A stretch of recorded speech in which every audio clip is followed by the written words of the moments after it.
의왕우리교회 새벽예배에 함께 하시는 모든 성도님들을 이 시간 환영하고 축복합니다. 이 아침에 우리가 함께 나눌 말씀은 출애굽기 1장 1절에서 12절까지 말씀입니다. 우리 함께 읽도록 하겠습니다. 야곱과 함께 각각 자기 가족을 데리고 애굽에 이른 이스라엘 아들들의 이름은 이러하니 루벤과 시므온과 레위와 유다와 이사갈과 스불론과 베냐민과 단과 납달리와 갓과 아세리오 야곱의 허리에서 나온 사람이 모두 70이요 요셉은 애굽에 있었더라. 요셉과 그의 형제와 그 시대의 사람들은 다 죽었고 이스라엘 자손은 생육하고 불어나 번성하고 매우 강하여 온 땅에 가득하게 되었더라.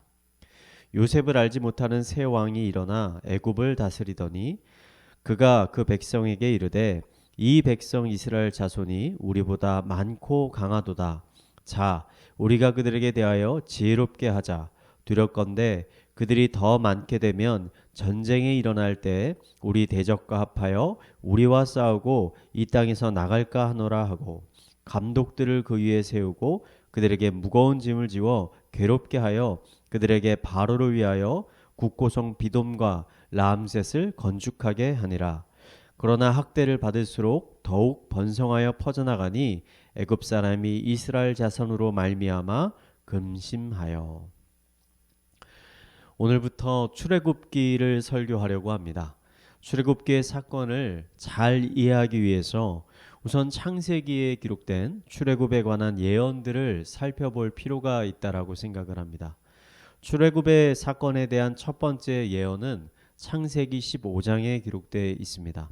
하나님은 아브라함에게 앞으로 그의 자손들이 이방 나라에 객이되어서 400년 동안 그곳에 거주하게 될 것이고 그 자손들이 거기서 많은 핍박을 당하게 될 것이라고 말씀해 주셨습니다. 하지만 결국에는 하나님께서 그 이방 나라를 징계하시고 자신의 백성들을 그곳에서 구출해 주시겠다라고 약속해 주셨습니다. 출애굽에 대한 두 번째 예언은 야곱이 애굽의 총리가 된 요셉의 초청을 받고 가나안 땅을 떠나 애굽으로 갈 때 하나님이 야곱에게 나타나셔서 하신 말씀입니다.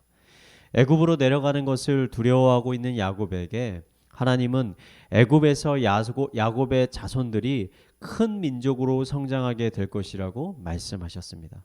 뿐만 아니라 결국에는 다시 야곱이 있었던 가나안 땅으로 돌아오게 될 것이라고 약속해 주셨습니다.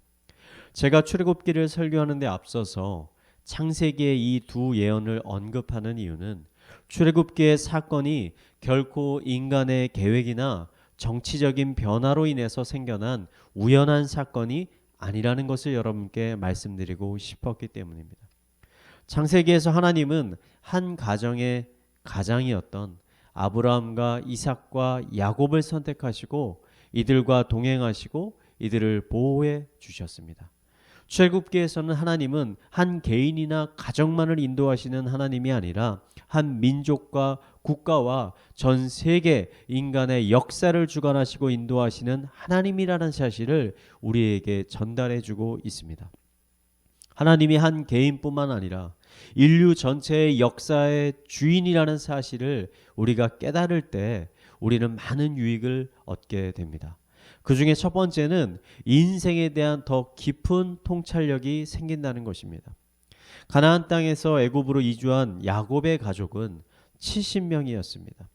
그 70명은 비옥한 땅이었던 고센 땅에 정착하여 혹독한 기근을 넘기고 그곳에서 생육하고 번성하게 됐습니다. 7절은 이러한 이스라엘의 상태를 어떻게 표현하냐면 생육하고 번성하여 온 땅에 가득하게 되었다 라고 표현합니다. 여기까지는 매우 긍정적으로 보입니다. 하나님의 백성들이 하나님께 복을 받고 보호받는 것이 너무나 당연한 일이라고 생각되어집니다. 하지만 문제는 그 다음에 있습니다. 8절을 보면 요셉이 죽고 요셉을 알지 못하는 새로운 왕이 일어나 애굽을 다스리게 되었는데 그는 이스라엘 백성들의 숫자가 너무나 많아진 것을 위험하게 생각하였습니다. 노동력이 많아져서 좋기는 한데 만약 다른 나라가 쳐들어왔을 때 이스라엘 백성들이 그들과 함께 힘을 합쳐서 애굽을 공격한다면 애굽에 큰 화가 될 수 있다라고 생각을 하였습니다. 바로의 이런 의심 때문에 이스라엘 백성들은 그때부터 큰 고난을 겪기 시작했습니다. 본래 이스라엘 백성들은 목축업을 하는 사람들이었습니다.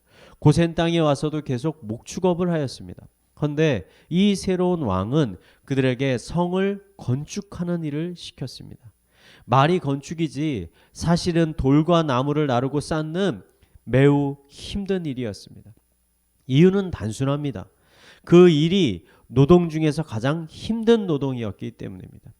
바로는 일을 힘들게 시키면 그 백성들의 출산율이 떨어져서 자연스럽게 백성들의 숫자가 점점 작아질 거라고 예상하였습니다. 그런데 성경을 보니까 정반대의 결과가 나왔습니다.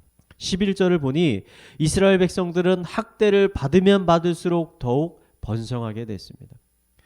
여러분, 이것을 우리는 어떻게 해석해야 할까요? 이스라엘 백성들의 DNA가 다른 애굽의 사람들과는 달라서 이들은 노동을 하면 할수록 더 힘이 나는 체질이어서 이런 결과가 나오게 된 것일까요? 아닙니다. 결코 아닐 것입니다. 역사적으로 보면 유대인들 중에 지성적으로 뛰어난 사람들이 많이 있는 것을 발견할 수 있습니다.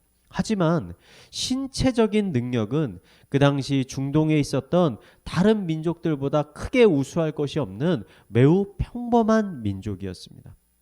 그럼 어떻게 이런 결과가 나왔을까요? 그 답은 하나님께서 바로 그렇게 하셨다는 것입니다. 앞서 창세기에 기록된 두 가지 예언을 제가 미리 말씀을 드렸습니다. 그 예언에는 놀랍게도 이스라엘이 앞으로 겪게 되는 일들이 매우 자세하게 기록되어 있습니다.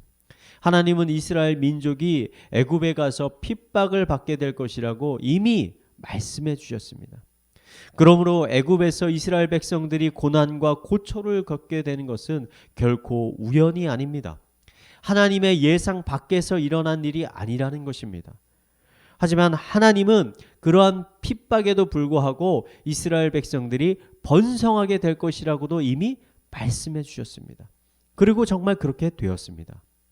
이 모든 것들을 정리해서 말씀드리면 오늘 말씀에서 이스라엘 백성들이 겪는 어려움과 그 어려움에도 불구하고 이스라엘이 더욱 번성하게 되는 이 모든 사건은 하나님의 주권 안에서 이루어졌다는 것입니다. 이것이 우리에게 인생에 대한 깊은 통찰력을 제공해 주는 것입니다. 하나님의 자녀, 하나님의 백성들이라고 해서 항상 편안하고 평탄한 삶을 살게 되는 것은 아닙니다. 세상 사람들도 원치 않는 고난과 고통을 겪게 되듯이 기독교인들도 원치 않는 어려움과 문제, 고난, 고통 동일하게 겪게 됩니다. 하지만 다른 점이 한 가지 있습니다.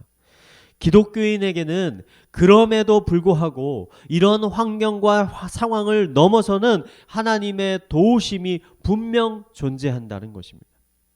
이 두 가지 사건을, 이 사실을, 이 진리를 정말 이해하고 믿는다면 우리는 앞으로 우리 삶 가운데 일어나는 많은 문제들 가운데 더 이상 낙심하거나 실족하지 않게 될 것입니다. 오히려 그 어려움 가운데서 이 모든 어려움을 극복하게 하는 하나님의 능력을, 하나님의 도우심을 더욱 기대하게 될 것입니다. 저는 우리가 이런 기대감을 갖기를 원합니다. 사탄이 기독교인들에게 가장 바라는 것이 한 가지 있다면 바로 그것은 우리가 절망하고 낙심하고 넘어지는 것입니다. 절망과 낙심이야말로 기독교인의 풍성한 삶을 망치는 가장 중요한 원인이 되기 때문입니다. 이스라엘 백성들은 학대를 받으면 받을수록, 어려움을 겪으면 겪을수록 하나님의 은혜로 더 번성하게 되었습니다. 하나님이 우리와 함께 하시면 사탄의 권세, 세상의 공격이 우리를 쓰러뜨리지 못할 것입니다. 오히려 그 공격을 통해 하나님은 우리를 더욱더 강하게 하실 것이고 우리를 더욱더 번성케 하실 것입니다. 이런 놀라운 은혜가 이 시간 함께 하시는 우리 성도님들의 삶 가운데 날로 날로 풍성하게 일어나게 되기를 이 시간 간절히 축원드리겠습니다. 함께 우리 말씀을 묵상하며 기도하도록 하겠습니다. 하나님은 이 세상 모든 만물의 창조주이시며 동시에 통치자이십니다. 나의 삶은 또한 하나님의 통치 아래 있음을 고백합니다. 삶의 모든 순간순간 왕이신 하나님을 인정하고 그 말씀에 순종하게 하여 주시옵소서. 사탄의 시험, 유혹, 세상의 고난과 핍박 가운데서 우리를 보호하여 주셔서 고난과 고통 가운데 절망하거나 낙심하지 않게 하여 주시고 하나님이 주시는 능력을 통해 더욱더 강건하게 하여 주시옵소서. 우리 이러한 기도 제목을 가지고 함께 기도하도록 하겠습니다. 기도하시겠습니다. 하나님 아버지, 하나님은 창조주이십니다. 이 세상 모든 만물의 주관자시오 통치자이심을 이 시간 고백합니다. 나의 삶의 통치자이심을, 주인이심을 이 시간 고백하며 나아갑니다. 나의 삶에 찾아오는 사탄의 시험과 유혹과 세상의 공격 가운데서 낙심하거나 쓰러지지 않도록 하여 주시옵소서. 하나님이 성령님을 통해서 주시는 그 능력을 통해서, 새로운 능력을 통해서 이 모든 것들을 능히 이겨낼 수 있도록 인도하여 주시옵소서. 여호와를 의뢰하는 자는 새로운 힘을 얻습니다. 독수리 날개처에 올라가듯이 모든 환난과 고난 가운데서 이것들을 능히 이겨내는 능력을 받게 됩니다. 이 시간 함께하는 우리 모든 심령들 가운데 이 하나님의 놀라운 능력을 부어주셔서 더 이상 낙심하지 않도록 하여 주시고 절망하지 않도록 하여 주시고 오히려 믿음을 가지고 하나님을 의지하며 아버지 모든 환난과 시험을 능히 이겨낼 수 있도록 주님께서 인도하여 주시옵소서. 우리들의 심령 가운데 새로운 비전과 꿈과 희망을 허락하여 주셔서 오히려 하나님을 더 붙들고 나아갈 수 있도록 인도하여 주시옵소서. 하나님 더 번성케 하여 주셔서 더 풍성케 하여 주시옵소서. 아버지 세상의 공격 가운데 아버지 하나님, 우리가 하나님이 주시는 영적인 전신갑주를 듣고 이 싸움 가운데 승리할 수 있는 은혜들을 우리의 심령 가운데 허락하여 주시옵소서. 이어서 교회를 위해서 계속 기도하겠습니다. 4월부터 중고등부가 출석 예배를 시작하였습니다. 청소년들의 마음 가운데 하나님과 예배를 향한 열정을 불어넣어 주셔서 다시 한번 하나님을 뜨겁게 예배하는 중고등부가 되게 하여 주시옵소서.